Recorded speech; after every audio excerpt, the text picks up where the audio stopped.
Hello my lovely peoples, welcome back to my new series. तो आज है साल का आखिरी दिन और ये साल मेरे साथ बहुत कुछ अच्छा हुआ और बहुत कुछ नहीं, थोड़ा कुछ बुरा भी हुआ। तो मैं ये सारी चीज़ें आपके साथ शेयर करना चाहती हूँ। तो चलो स्टार्ट करते हैं।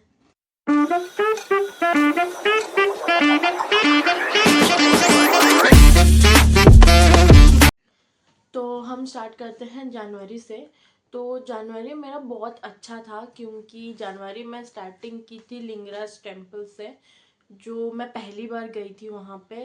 वो भुवनेश्वर में है और उसके साथ मैं बहुत जगह मतलब भुवनेश्वर में घूमी हूँ, जैसे कि धौड़ी।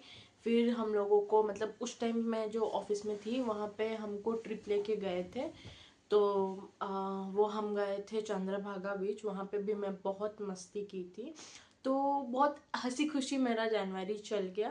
तो फरवरी मेरा बहुत बहुत बहुत स्पेशल था क्योंकि पहले तो मैं इंजीनियरिंग की हूँ, लेकिन एक साल से मैं एचआर में थी, जबकि मुझे टेक में जॉब चाहिए था। तो फाइनली मुझे फरवरी में अपना टेक में जॉब मिल गया था और मैं वो भुवनेश्वर में जहाँ जॉब करती थी वहाँ मैं छोड़ दी। फिर और सबसे ज़्यादा स्पेशल ये था कि एक साल जॉब करने के बाद कुछ पैसा बचत करके मैं अपनी फैमिली को लेकर ट्रिप गई, जो कि मुझे बहुत ज़्यादा खुशी मिली थी। क्योंकि मेरे घर वाले मतलब ऐसे हैं ना कि मेरे मम्मी पापा कभी ऐसे बाहर घूमने मतलब बहुत साल पहले गए थे और हम जब बड़े हुए हैं तब से तो वो शायद ही कहीं गए हैं घूमने एक साथ। तो वो मैं लेके गई थी उस टाइम, वो मेरे लाइफ का शायद बहुत अच्छा पार्ट था। मेरे मम्मी बहुत खुश थे। तो हम लोग पूरी गए थे साथ में घूमने और भुवनेश्वर का भी बहुत सारा प्लेसेस मैं घुमाई मेरे मम्मी पापा को। तो वो मेरी लाइफ का सबसे बेस्ट था करती हूँ। तो मार्च मेरा ऐसे बहुत अच्छा था और मेरी जो छोटी बहन है उसका बर्थडे था, तो हम लोग बहुत अच्छे से मनाए थे और वो बहुत खुश थी क्योंकि मैं थी उसके बर्थडे में। तो ऐसे ऐसे होके मेरा मार्च चल गया। अब आते हैं अप्रैल पे। मेरे मुंह पे इतना बड़ा स्माइल इसीलिए आया है क्योंकि मैं अपने बर्थडे पे ना बहुत एक्साइटेड होती हूँ। अप्रैल थिंग से ही ना मेरा पूरा चलता है, वाह मेरा बर्थडे है मेरा बर्थडे है, मतलब बच्चों जैसे मेरा रिएक्शन होता है कि मेरा बर्थडे है मेरा बर्थडे। किसी को याद भी नहीं होगा ना, मैं उसको बोल बोल के याद दिला, अरे अप्रैल आ गया मेरा बर्थडे है मेरा बर्थडे है। तो मैं अप्रैल में बहुत खुश थी ऑब्वियसली क्योंकि वो मेरा बर्थडे था। और ये था कि मतलब बहुत सालों बाद मैं अपने स्कूल दोस्तों के साथ अपना बर्थडे मनाई और बहुत अच्छा था, हम लोग घुमा फिरी किए। मतलब बहुत साल बाद हम फिर से अपना स्कूल मोमेंट्स याद कर रहे थे। फिर अच्छा खासा जाके खाना वाना खाए, मज़ा आ गया। फिर आता है मई का महीना। मई के महीने में जैसे कि समर वेकेशन होता है, तो मेरे मतलब कजन्स जो कि मतलब सब अपने नानी के घर आते हैं, तो हम सब लोग एक साथ मिले वो वेकेशन में। उसमें भी बहुत मस्ती किए, घूमे फिरे खाए। और जब जैसे कि मैं सबसे बड़ी हूँ और मेरे कजन सब छोटे छोटे हैं, मैं सबसे बड़ी हूँ, तो अब मैं जॉब की हूँ तो ऑब्वियसली उन लोगों का तो किस्मत ही चमक गया। तो हम लोग बहुत ज़्यादा घूमे फिरे खाए ऐश किए हैं पूरा। तो मज़ा आ गया, मई भी बहुत अच्छा कट गया था मेरा। अब आता है जून। जून में एक्चुअली रथ यात्रा आता है जो कि हमारे वहाँ बहुत अच्छे से मनाते हैं क्योंकि हम लोग मतलब जगन्नाथ भगवान को बहुत मानते हैं। सो तो तब हमारे वहाँ मेला वेला लगता है। मैं मेरे मम्मी पापा के साथ मतलब घूमने गए थे। मेरी मम्मी ना मतलब ऐसे है कि वो बाहर घूमने नहीं जाती है, उसको नहीं पसंद है, ठीक है। फिर भी हम इस बार उनको जबरदस्ती लेके गए, फिर मैं उनको रेस्टोरेंट में लेके गई। पता है मतलब पहली बार मेरे मम्मी पापा मतलब मेरे जो दो बहनें हैं, हम 5 लोग रेस्टोरेंट में गए खाए। मेरे जिंदगी में मतलब उनके जिंदगी में भी ये पहली बार था क्योंकि ये चीज़ें ना मतलब अगर कोई मिडिल क्लास होता है तो फील होता है क्योंकि इतना पैसा नहीं होता है कि तुम जाओ रेस्टोरेंट खाओ, क्योंकि जितना पैसा आता है वो तो पढ़ाई में ही खर्चा हो जाता है। तो मतलब उस वक्त ना मुझे हंस मतलब मैं बहुत खुश भी थी अंदर से और मुझे बहुत रोना भी आ रहा था क्योंकि वो बहुत इमोशनल था।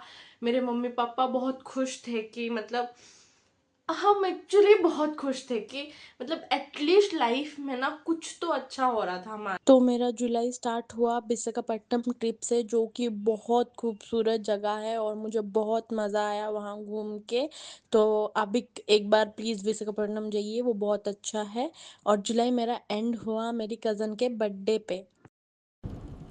तो अगस्त मेरे लिए ना बहुत इमोशनल था क्योंकि मेरा ब्रेकअप हो गया था। मैं इससे ज़्यादा कुछ बोलना नहीं चाहती हूँ। फिर आया सितंबर। एक्चुअली सितंबर मेरे लिए बहुत टफ था क्योंकि मैं वो फेज से निकली ही नहीं थी। फिर मेरे साथ कुछ ऐसे ऐसे बहुत कांड हो गया मेरे मैनेजर के साथ और मैंने जॉब छोड़ दिया। तो ऑब्वियसली दिमाग कुछ काम नहीं कर रहा था, लेकिन मैं अपने घर पे बता दी कि ऐसे ऐसे हो गया। फिर मेरे घर वाले बोले कि ऐसे नहीं करना चाहिए था, लेकिन फिर भी ठीक है, मैं छोड़ दी जॉब। फिर 1 महीने तक मैं अपने घर में थी, अपना जॉब सर्च कर रही थी।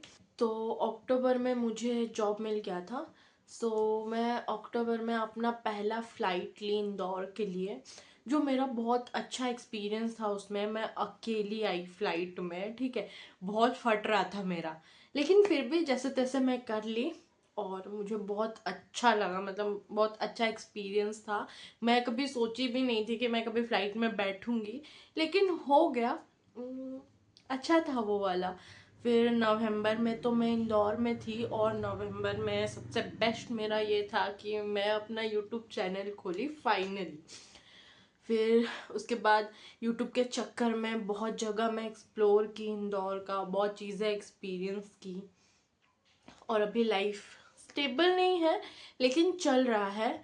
और अभी दिसंबर भी आ चुका है, तो दिसंबर में भी मैं बहुत जगह घूमी हूँ। और मतलब यूट्यूब के लिए मैं वीडियोस बना रही हूँ और मैं साइड में मैं अपना जॉब कर रही हूँ। और मैं जब सर्चिंग में भी हूँ क्योंकि अभी मैं जिस जॉब जहाँ पे जॉब कर रही हूँ वहाँ कुछ अच्छा मुझे एनवायरनमेंट नहीं लग रहा है। सो मैं बहुत जल्दी जॉब स्विच के लिए देख रही हूँ। सो मेरा ये पूरा था 2025 का, कुछ अच्छा कुछ बुरा। तो मैं मतलब जितना मेरा पहले वाला एक्सपीरियंस था, मेरे को लगता है कि ये साल मेरा बहुत अच्छा गया। आई होप कि आपका भी साल बहुत अच्छा गया हो। और आई होप कि आपका आने वाला साल भी बहुत अच्छा हो। तो सबको मेरे तरफ से happy new year. Bye bye.